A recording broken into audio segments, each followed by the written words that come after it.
What's up, people? I am back. Sorry I've taken a little bit to do this video. I'm gonna do Exorcist 3, maybe I'm gonna push it to next week. Because I still want to do The Stepfather today, and then tomorrow I will be doing either Stepfather 2 or Smile 2, depending on which one's depending on if Smile's up or not. And how long it takes. If it's not up by nighttime, I'll just probably do Stepfather 2, and I'll probably do Smile 2 on the weekend. Because I'm not I'll be real with you, I'm not in a rush to necessarily. It's not like Terrifier, right? Where I was almost rushing to watch that one. This one is just okay, I'll see it when I see it. But today we're doing the third of the Nolan trilogy, the conclusion, The Dark Knight Rises, which came out in 2012, and I know there was a shooting that happened around the time. That's the only mention I'm gonna give it. I'm sticking to the movie. And here's my thing. At the time, I loved it. I was in love with this movie when I first saw it, because I'll be honest, I was on a Nolan kick. And I still do love Nolan, but I was at that time, because, Dark Knight, and I was just also a big Batman guy, so I love this movie. But to be honest, over time, I've come to, this movie does not age well. I don't necessarily think it's a bad movie, but it's not great. You could tell Nolan's heart wasn't in it, because apparently he was even reluctant to even come back. So now it really makes sense why this movie isn't that great, because he probably just heart wasn't fully in it. I really could see that. His heart wasn't fully into it. It seems the way he did Bane. At the time, I really liked Bane, but his Bane is awful. I'm sorry. It's not. It's well acted, but the voice is terrible. It's memeable. The only scene I thought Bane looks fully effective was in the opening, and then the rest of the film, to me, he is just a meme. And then it doesn't help to the way he gets fucking killed off. He has Batman down, and then just fucking Catwoman just comes in and kills him with the bat pod. Really? That's it? And it also doesn't help that he wasn't even the real villain. It was fucking Talia, who, she's gonna get her own little rant when I get into because the final act in general is just not good.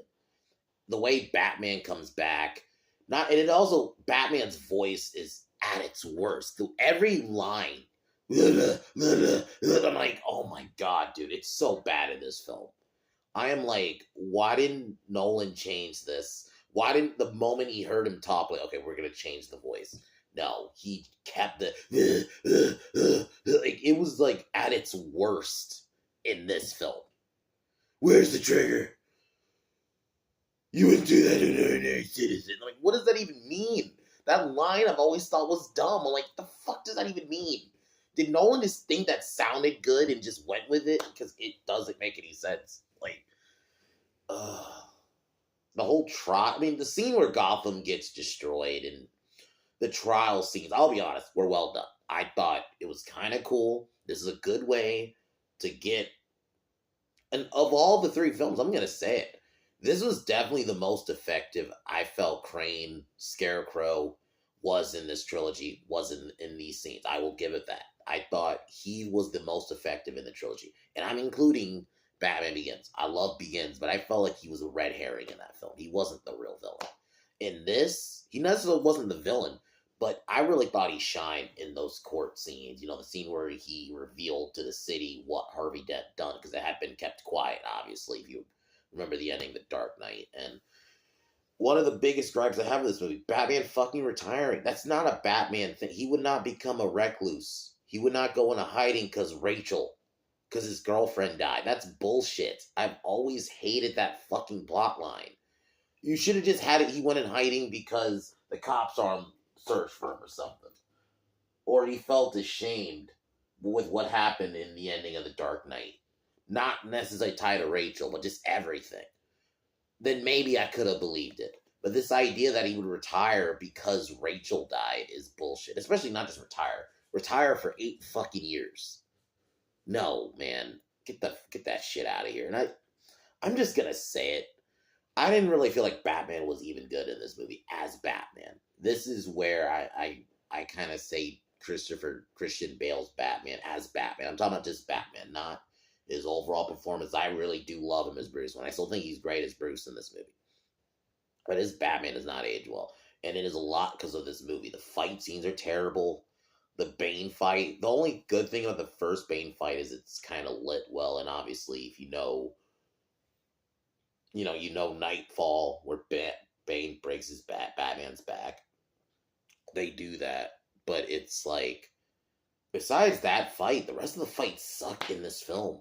Even just like the fights where he's just beating up goons don't really hit. The suit looks worse. I do think Anne Hathaway, after watching it, I do think she's still good. I think she's actually decent as Catwoman. I just think she needed a better mask and change her hair color. Catwoman is black haired. She has black hair. I don't really inherently have a problem if you want to do a version of Catwoman with longer hair. I don't really have a problem with that. But give her black hair. She has black hair, not brown hair. Because when she was just in brown hair, all I see is just Anne Hathaway.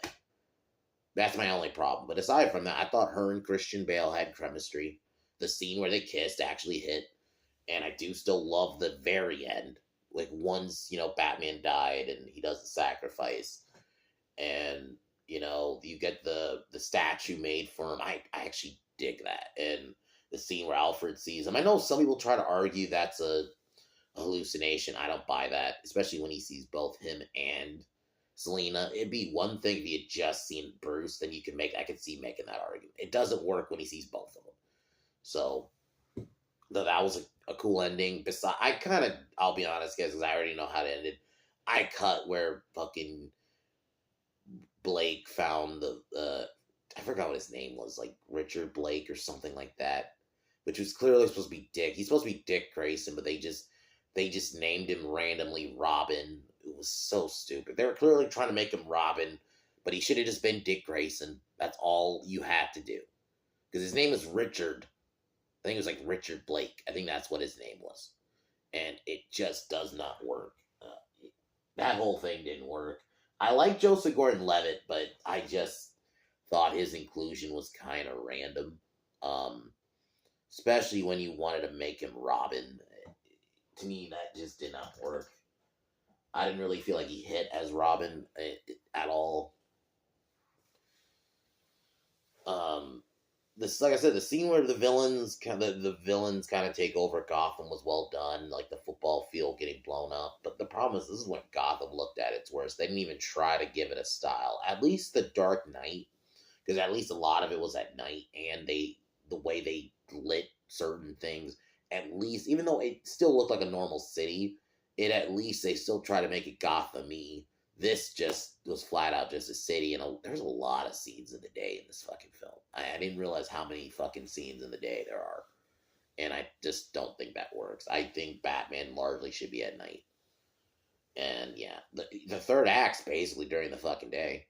I don't understand it. I do like the Batplane or Batjet or whatever it's called in this. Thought that was cool, but overall, it's a pretty bad film. And oh my god, Talia's fucking death. Oh. And that's gonna be the thumbnail for this video. Is the worst death, or one of the worst deaths I have seen in a film. And it's so crazy that it's a Christopher Nolan film. And I mean, I thought, fucking Rachel's death from Dark Knight was pretty bad. This was worse. That whole speech, the little noises she made acting like she's dying. I'm like, are you like some high school student on doing a high school play? What the fuck? Oh man, that was bad. And she shouldn't have been Talia. The whole Talia inclusion was forced. Especially to have her do the reveal the last, basically, not even 30 minutes. Last, like, maybe 20 minutes? Like, makes no sense. You should have did the reveal if you're going to have her in the film far much earlier. Or at least show some scenes of her doing bad stuff. When you have her basically she was basically just Bruce's fuck buddy or girlfriend, if you want to call her that. And then, boom, reveal. It was like they just wanted to do a shock reveal for the fucking sake of it. It made no fucking sense. And it makes Bane just a bitch. Because now he's like a secondary villain now. He didn't even feel like, for a lot of it, as much as I had problems with this version of Bane, and I have a lot, at least he still felt like the main villain up until that point, and then you do that reveal. And obviously the way he dies, and yeah, it's just this, and her death. She doesn't actually do anything besides drive a fucking car or a truck with the bomb in it, and then she dies. That's it. There's nothing else. And I mean, yeah, like I've made the joke that Talia. I'm not saying this girl's ugly. She's all right looking, but Talia should be a bombshell. Like she should have like an exotic, hot look. Like, but and even then, even if she did, she shouldn't have really been in this movie. There was no reason to really throw her in there. Besides, like, oh guys, remember Talia al Ghul from the comics? Remember this little Easter egg? It's an Easter egg, guys. We have Talia. Even though it wasn't set up at all. Like, it wasn't set up at fucking all. She's just randomly included in there. Because, yeah, then I get it. You want to do... There's nothing wrong with doing a fake out. Like, they kind of did... I don't know. Maybe Christopher Nolan was trying to do what he did in Batman Begins. Where... Because in the trailers, like, you know, I mentioned, Batman Begins, they do want to make it seem like Scarecrow's the main villain. But then we get the reveal that it's really Rage. So that's what makes me think maybe Christopher Nolan wanted to... He went in that well again and just decided to try it again. But I just don't think it worked here. I'm going to be honest, I don't know if it fully worked in Begins, but I think it worked better. Because I still would have liked that version of Scarecrow to have a bit more, but yeah. It worked better than this. This was just... She didn't even need to be in this movie. At least... Scarecrow justifies being in Batman Begins. She's not justified in this. You could have had her just be Bruce's girlfriend or fuck buddy, because then we get really Bruce's real girlfriend, which is Catwoman. And obviously, I do think the scene where Bruce makes the sacrifice is very well done. And that last part after the sacrifice, you know, he gets the statue. The city acknowledges Batman. The funeral scene, I thought Michael Caine's acting was very effective. Like when he starts crying, like you feel for him. I'm like, okay. There's moments in this movie, it just falls apart. It like at points, and I think also the middle portion's just kind of fucking boring. I'm just gonna say it. Like I was not gonna lie, that's what I was thinking when I was watching this. I was like, man, this middle portion's kind of boring, man. Still better than the Batman, but it is still kind of boring. Like, I feel like nothing really happened in that middle portion of it. Like, I thought, obviously, the acting was great. I do love the score. You know, Hans Zimmer doesn't disappoint again. The score is very good. I think that's, like, the best part of this whole film is the score. And it hits when it hits. It doesn't just feel like a score just to have, but you could, I'm going to keep saying it, you could tell Nolan's heart wasn't fully into this film. Because, like, every other film, I feel like after this has been largely good. Even Tenet, which I had problems with, and it was a bit all over the place, but it was still largely a good movie. Oppenheimer was great. Like, everything after this film, he's done great. I just felt like you could tell with this film specifically, his heart wasn't in it. Because the Joker, in, you know, the scene where they do the prison breakout, apparently Heath Ledger was supposed to be in it. Like, if he didn't die, he was gonna be in it. He was gonna have a whole big role. So he's almost gonna become, like, probably a secondary villain in the film. If he didn't die. But because of that, I really think that really affected Christopher, and that, I think, fucked up this movie in a way. And, you know, maybe Christopher should even have taken a break and maybe give this film a little bit of time to breathe or something, because, I don't know. This film could have been much better than it was. I still think it's a decent ending to the Nolan trilogy. So I still largely consider the Nolan trilogy a great trilogy. But this one does have problems. It's of the three, it's easily the weakest. Like, it, bar none, this is the weakest. Weakest villain, weakest plot, weakest, obviously, the worst death in fucking his entire fucking trilogy. But, yeah, everything about this film is not great. But it's still largely decent. I can still watch it, like, especially if I'm, like, if I get another point where I want to watch the Nolan trilogy, I will watch it, this one. It's not like I won't watch it at all. So it's not like it's that bad. It has a lot of fucking problems, you know? I can't, like, deny that. It has a lot of fucking problems. So if I were to rate this film 6.5 out of 10, part of me wants to give it a 7, but I think the 6.5 is because it does fall apart a little bit, especially in the start of the third act. It fixes itself towards the end, but that start of the third act very much falls apart. I mean, the Talia reveal, the Bane Batman fight in the end was shit. Obviously, Bane's death was just terrible. Just gets shot with fucking the bat pod cannons, and that's it. Like, come on, man. Yeah. So that's why I have to kind of tax it a little bit, but 6.5 out of 10. It's still largely a decent movie. It still works as the conclusion to the Nolan trilogy. And yeah, like, I still like it mostly. I have a lot of problems with it. So, like, it's nowhere near as good as I thought it was back in 2012. You know? So, but anyway, tonight I will be doing The Stepfather. If not tonight, maybe tomorrow morning, but I'm gonna try to do it tonight. The Stepfather. I'm gonna rewatch it. I watched it last week, but it is a very much an effective film. So the plot basically is of that one. A serial killer kills his family, and then he poses as like a different person and gets into a new family. And the daughter figures out there's something up with, or the stepdaughter obviously figures out there's something up with him, and then tries to stop him, and he kills people throughout the film. It's a very good film, and the opening is one of the coldest openings I've ever seen in a film. So I'll be going into that tonight. I kind of can't wait to watch it again because I actually really enjoyed it. It was a interesting 80s slasher. It almost isn't it's a slasher because there is a body count, but it isn't done like a typical slasher, obviously. It's not like some mass killer killing people. It's this guy. So, of course, it's going to be a bit more of a slow build, obviously. So, that's fine. And I overall still really like it. I really dug it. I had fun with it.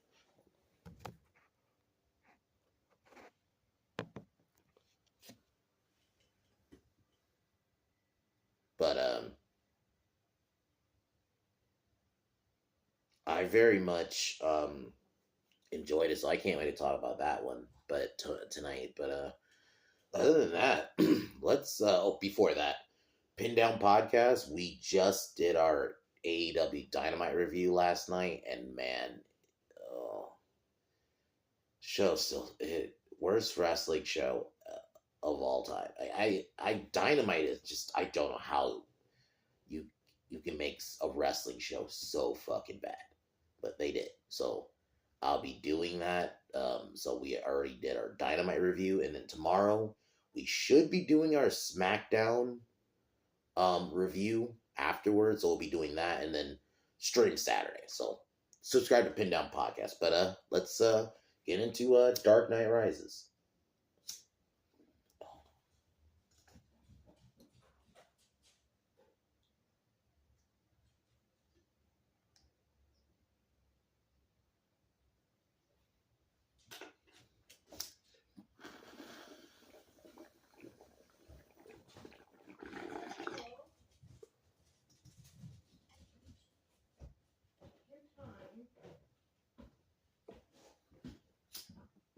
Oh, sorry guys. Jesus.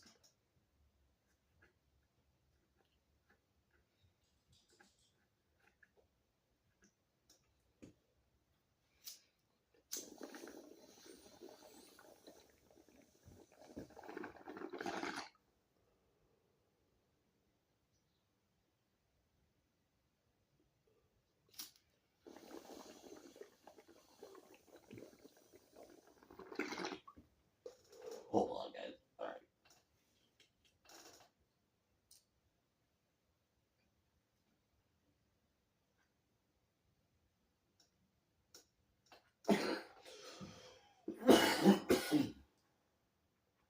Oh, anyway.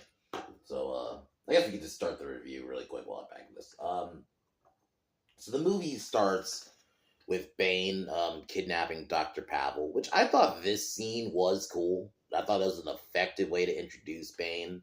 It's not as good as obviously the Dark Knight opening, but I still thought this was an effective opening. And then they kidnap him. And while this is going on, Bruce is basically in hiding while the city thinks, the Den Act basically has eradicated criminals.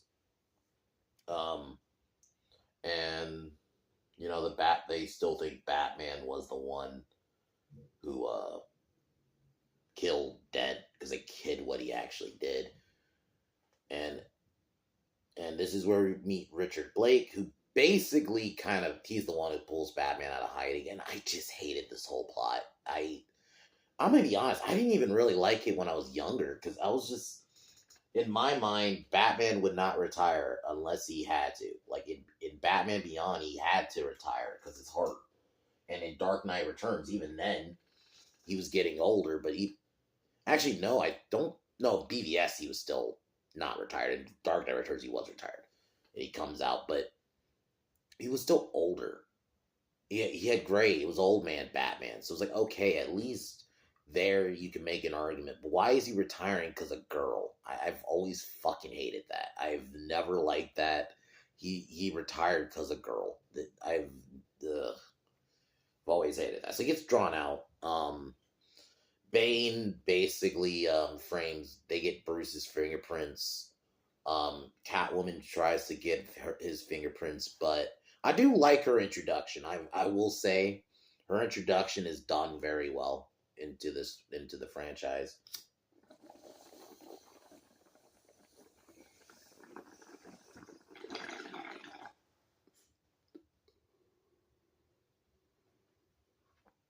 And I actually think she really. The problem I mainly have is I just wish she wore a mask and a cat mask because I don't love the just fucking little mask, almost like a Robin mask, with cat s features. Because it has little cat ears on it. That basically I get it's supposed to be a bit more realistic, but Batman got a full mask. I don't see why he couldn't get Catwoman a full mask. Because even though Tim Burton's world's a bit more out there, even Catwoman's suit in Batman Returns, I've always felt like it's very practical. I could see that being realistic, so I don't see why they couldn't do a mask here. I just feel like she should be in a mask, not a little thing.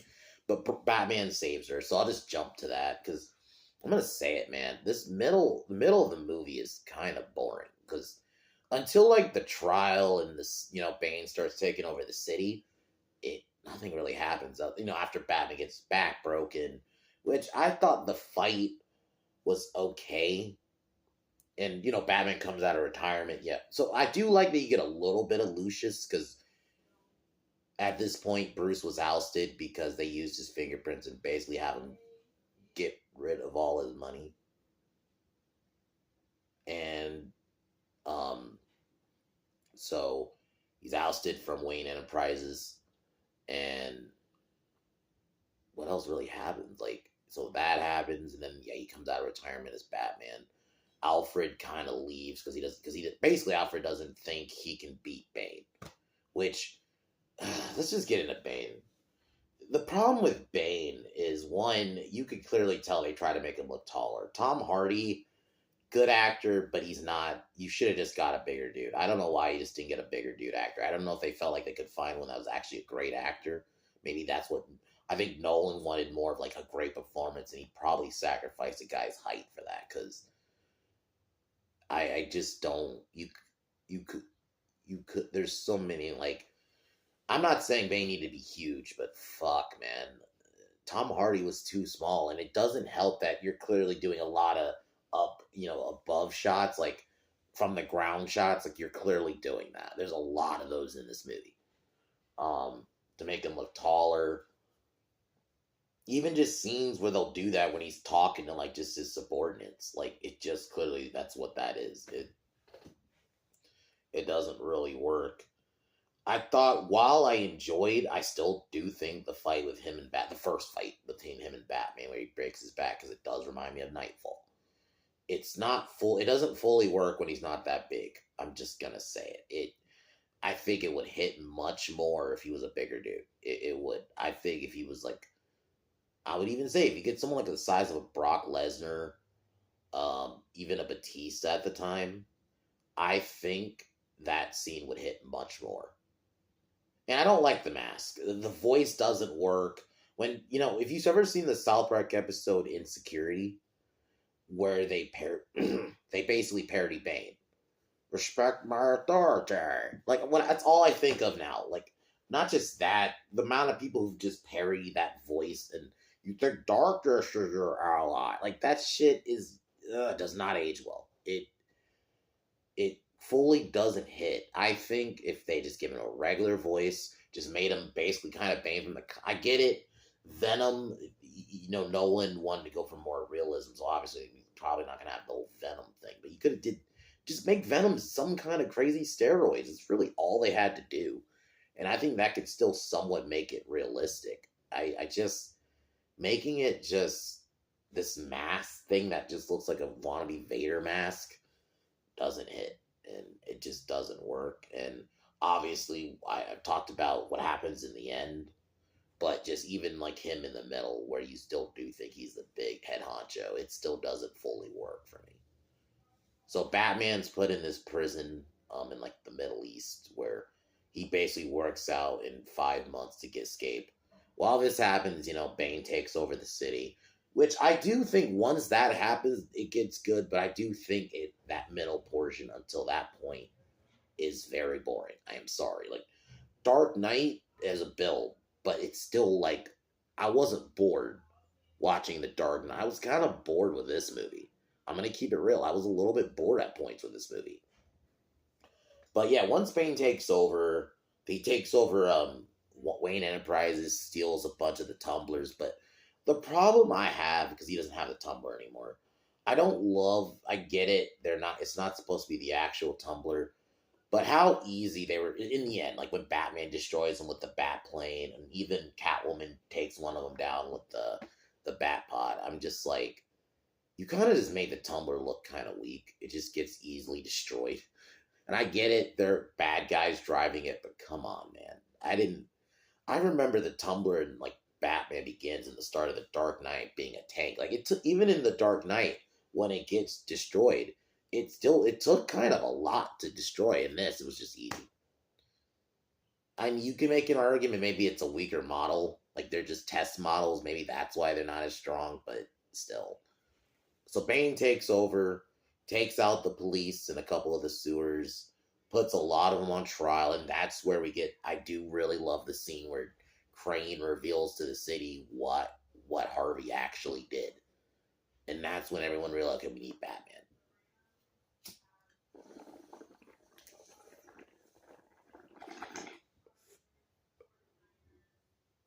And I think the problem with this scene, this movie, really, the pacing's it's very all over the place. There's times it does go slow, but then the times where I kind of want it to be slow, like in the third act, it kind of like rushes. It kind of rushed the third act.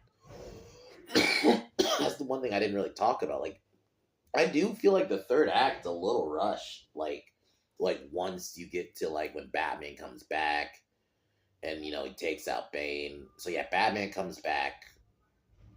Richard Blake, the cops that are basically still working with, I'll just say working with Bane, leave, basically blow up a bridge where Richard and I think some other guy are trying to drive, basically try to save a bunch of kids. Kids about to get robbed, and that's when Catwoman knocks him out.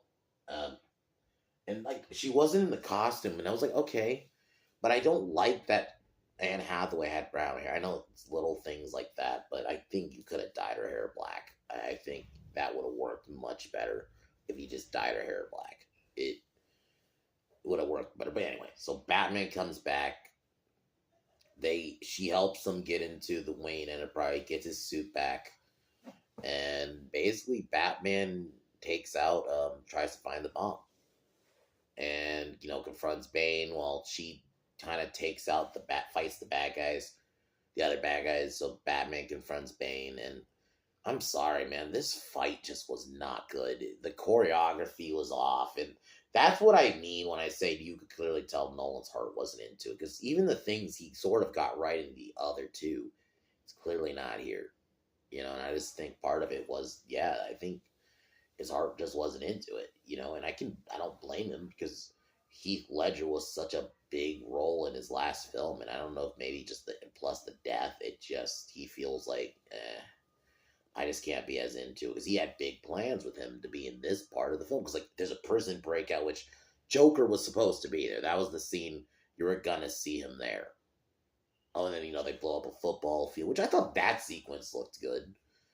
Like when they started like blowing up and then taking over the city, I thought the film did pick up there. It's slow for a lot of it. And so yeah, Batman fights Bane, and this is where we get the where's. And what I was thinking of too when I was watching this, how they only made Bane strong because the plot called for, like the plot called for him to Batman to be beaten, so we needed to make Bane really powerful. But the moment Batman comes back, and I don't love, and I know it's not just this movie isn't the only thing that's guilty of this. A lot of movies that are guilty of this, where you have a villain that's super strong in the beginning, but the moment the plot needs him to be weak, when they come back, it's like, what happened? Bane just kind of gets beaten. Like, there's a couple of times he does get a good couple shots on Batman in the start, but once Batman gets going on him, he pretty much nonstop. And I'm like, it's not until obviously Talia, who's this girl, I forgot, I'll be honest, I don't remember her name. She was someone who you thought she was going to be, she was the only one person who kind of defended Bruce from being ousted. They had a sex scene earlier in the film, and turns out, and I'm sorry, even Christian Bale's acting here wasn't there. He's like, the face he makes is not great when she gets the reveal. It's so, and also it's kind of gross because they reveal that her and Bane were together since he was like a kid. It was like, ew, dude. And it turns out that Bane was her protector, but the problem was he didn't feel like a protector. He became a secondary villain. He doesn't matter once the reveal happens. Talia did not need to be in this film. She fundamentally didn't. It just felt like she was tacked on because Christopher Nolan wanted to have like a callback to Batman Begins, where he had a Rage be the real villain. So they needed Al Ghul to be the real villain in the end. And this didn't hit. You would have been better off just saying Rage came back and just go full on like he had the Lazarus Pit. I would have worked better than having Talia. There was no point in having Talia in this movie. She's not really a villain. She doesn't feel like she's pulling the strings. She stabbed Bruce, gets in the truck with the bomb, and tries to get away from Batman. And then the truck gets taken out, and then we get the worst death scene, one of the worst death scenes in film. Probably up there with the worst death scene in comic book film, though. Her death was awful. Her death was so fucking bad. The speech she gives, and then those bad death sounds people would make in like movies where they try to make it seem like they're dying.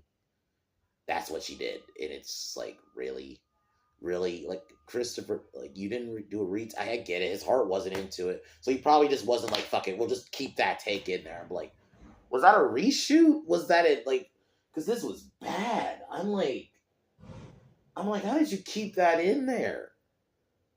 Like, or at least edit out the sounds. Like, come on, man. That's like bad death 101. That's like someone this basic bitch learning like how to die in the films. They make, because most people when they die, sometimes they make a sound, but it's not gonna be that, and it's not gonna be. And you make that last one where you're clearly dying. It just doesn't work for me. And I will say the third act picks up once Batman takes the bomb. He kisses Selena, and has a moment with Gordon. Last little couple words with Gordon. I thought that was great, and then he kicks the bomb. When everybody watches him kind of sacrifice or look like he sacrificed himself. For the city. I thought that scene was good. And then, we get to Bruce's funeral, which was very well done because Bruce faked his death. And Alfred's crying really did hit. I'm not going to lie, that hit. Like, it was like, oh man, you feel for Alfred. Because he felt like he failed Bruce, especially because he was like, man, I walked out on you. I get it.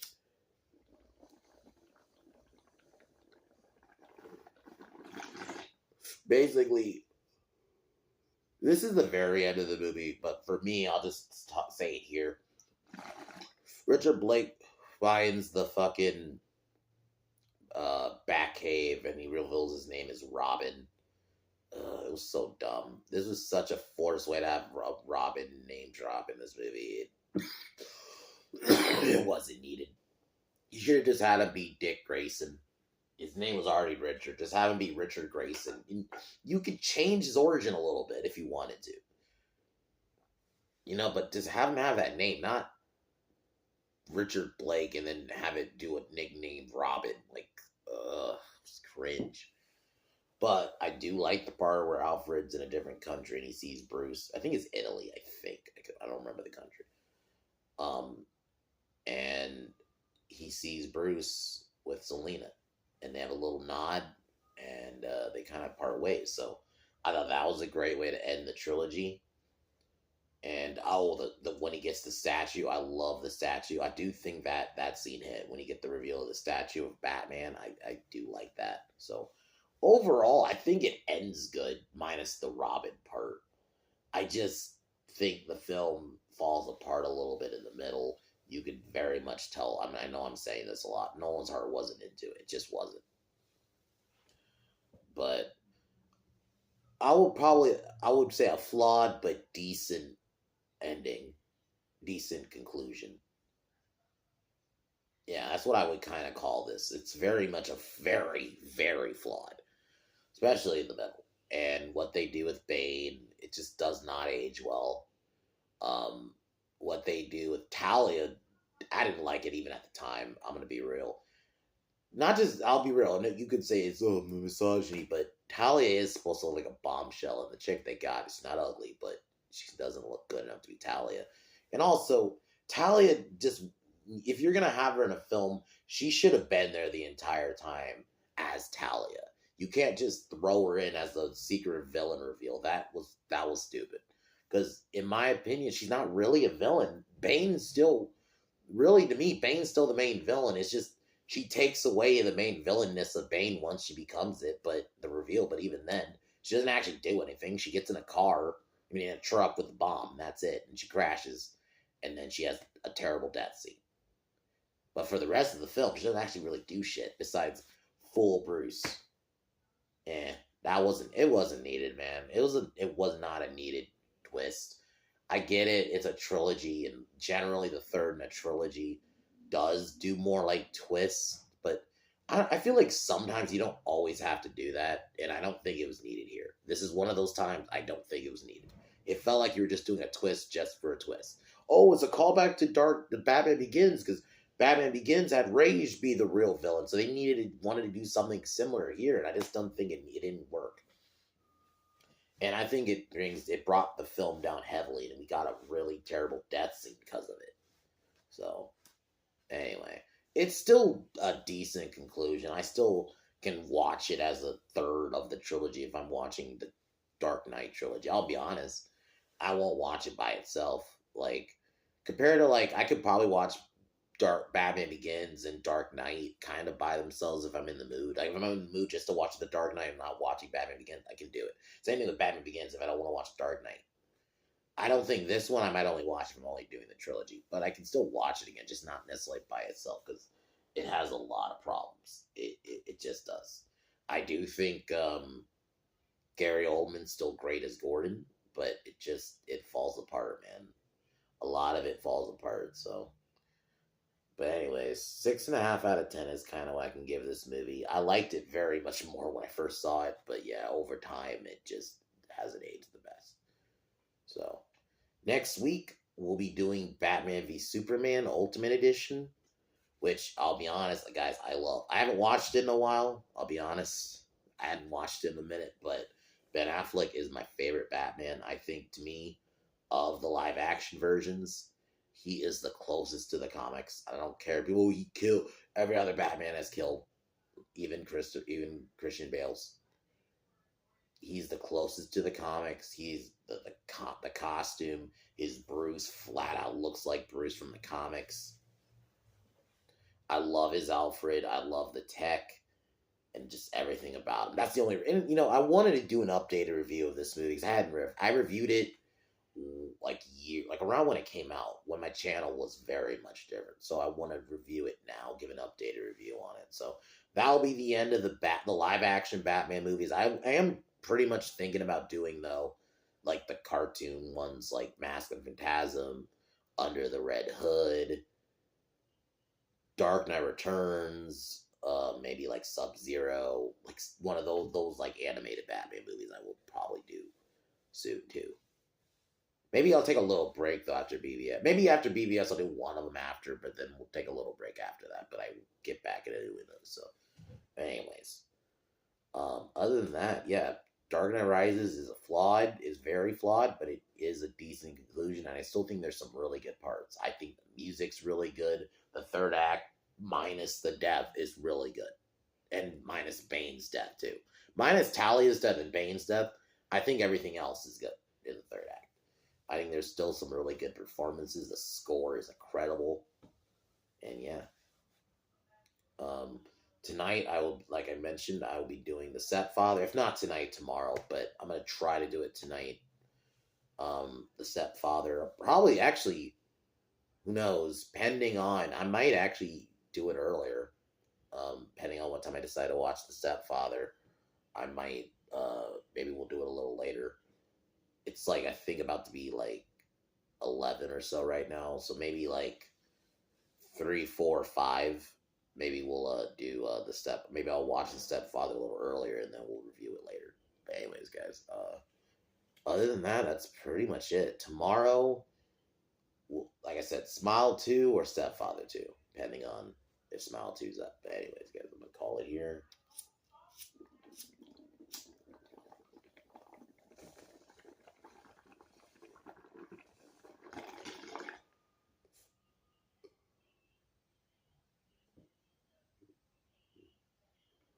All right, y'all. Been Down Podcast, Saturday. Check out our AEW Dynamite review. Talk to y'all later. Peace.